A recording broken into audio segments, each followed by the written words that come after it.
How much time do you spend in Westeros these days? Well, that's an interesting question. That really varies, and it depends on what I'm doing. But when I am actively writing, when it's really going well, and it doesn't always go well by any means. There are good days and bad days. There are good months and bad months. But when it's going well, I live in Westeros. I fall through the computer.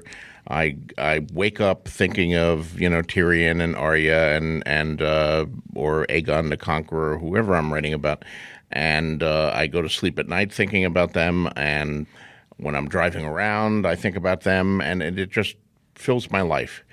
But in order to achieve this almost Zen state of obsession, I have to push away real life. There are other writers who I know write 4 pages a day. They write in hotels, they write on airplanes, they write everywhere. I've never been one of those writers. You need to completely separate. I need to have the whole day just to write, nothing else on my calendar. And it's a odd irony that the very success of Game of Thrones and A Song of Ice and Fire, the popularity of these books, has made it harder for me to write these books because the number of interruptions and distractions and other things have increased, doubled and tripled and increased tenfold and 100-fold. Right, because essentially what you're saying is when you spend days, for example, doing interviews with nerdy podcasts, that's right. You're not able to write. That's right. I am not writing today. I'm here in Chicago. Yeah. When I'm back home in Santa Fe, I will be pushing everything and writing, yes. And I know some of my readers and fans are very impatient about that. They wish I was like the other writers who, like Stephen King, who I talked to once on a show we did together about this very thing. Mm-hmm. And he's one of those guys who writes 6 pages a day. Come hell or high water, or his cat just got run over, or whatever happens, Stephen King writes his 6 pages a day. I wish I could be like that, but for sure. I can't. How are you managing fan expectations these days? I don't think I do manage them. What do you mean by that? I've learned to live with them.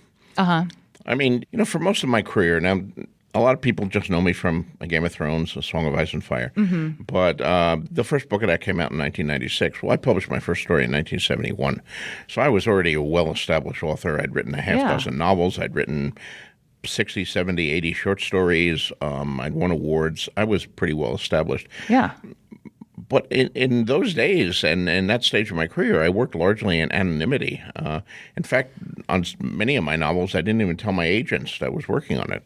A lot of writers work on a basis of they write 3 sample chapters and an outline, and they sell the book, and then they're given a deadline for it. I never liked that model because I was never good with deadlines.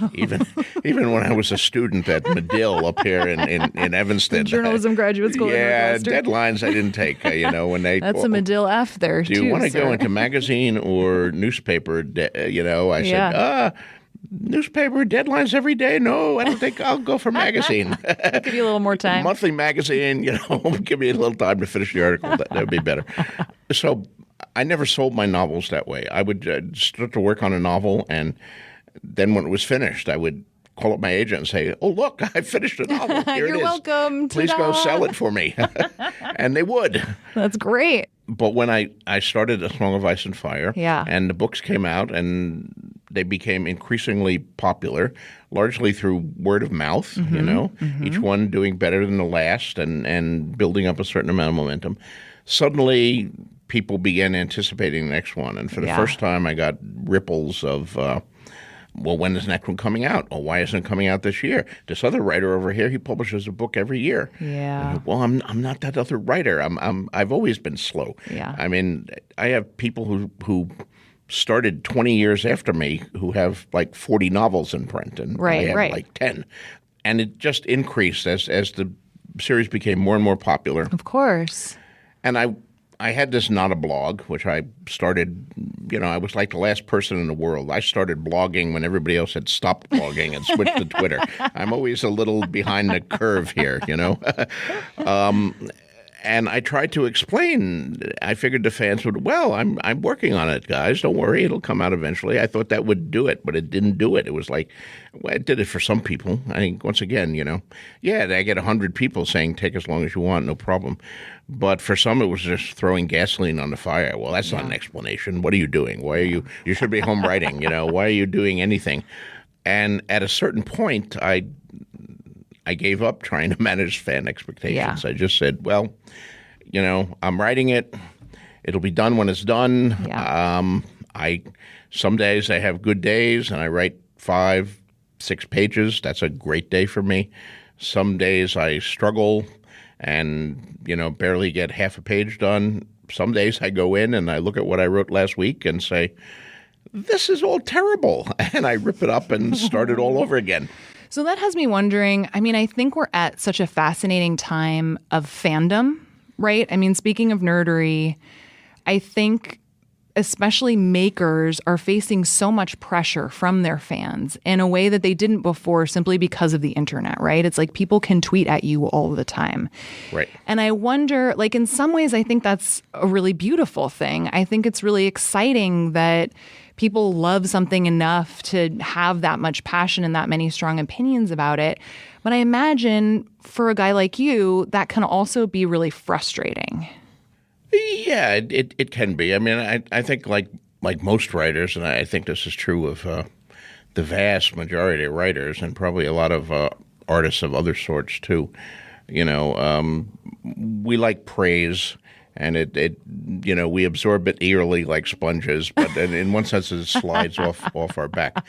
And we hate criticism. So, I can get 100 good reviews and people saying, great, we love you, go on. And you're then one think guy about who's snarking at me and I'll obsess about that bad review. I call that picking a scab in my brain, That's right. And, I admit to that, at least. There's a lot of writers who, no, bad reviews don't bother me. They're lying. It does bother them. I know their secrets behind closed doors. So, there are good things about the internet, certainly. And like everybody else living in 21st century America, I'm addicted to it. But like many addictions, I don't think it's necessarily good for you. And there are what I think is really bad things about the internet. And I'm not just talking, let me make this very clear here, because I've given other interviews where I've made general statements about the internet and then it gets picked up on websites and made as if I'm talking directly about my fans or sponsors to Ice and Fire. I'm not. I'm talking about just the way it is. Everything generally. Kind of discourse on the internet. There's a horrible level of negativity and attacks, Twitter mobs, and abusive language and things are so true. And it's empowered by the anonymity that people can be anonymous or people can hide behind some false thing. And nobody would come up to you and say some of the things that people write on Twitter. They'd get punched in the nose or they'd have to take responsibility for their comments. But it empowers cowardice. You can attack people. You can say horrible things. You can say racist things, misogynist things, whatever you want, and hide behind some false name. And even if you get banned from Twitter, then you pop up the next day with another new pseudonym. And also the whole structure of it, where how many characters is it, like 144 It used to be something? 140. They expanded it now. It's too many. You can pretty much say whatever you want. It's too many, maybe, but it's also not enough. That's very true. My main vehicle for interacting with the internet is still my blog. For the most part, when I post there, I post long things that, if written on a typewriter or thing would be 3-4 pages of thoughts, or at least a page, several paragraphs. I develop arguments, I make jokes, I do things, and I can't talk in 140 character bursts here. Yeah.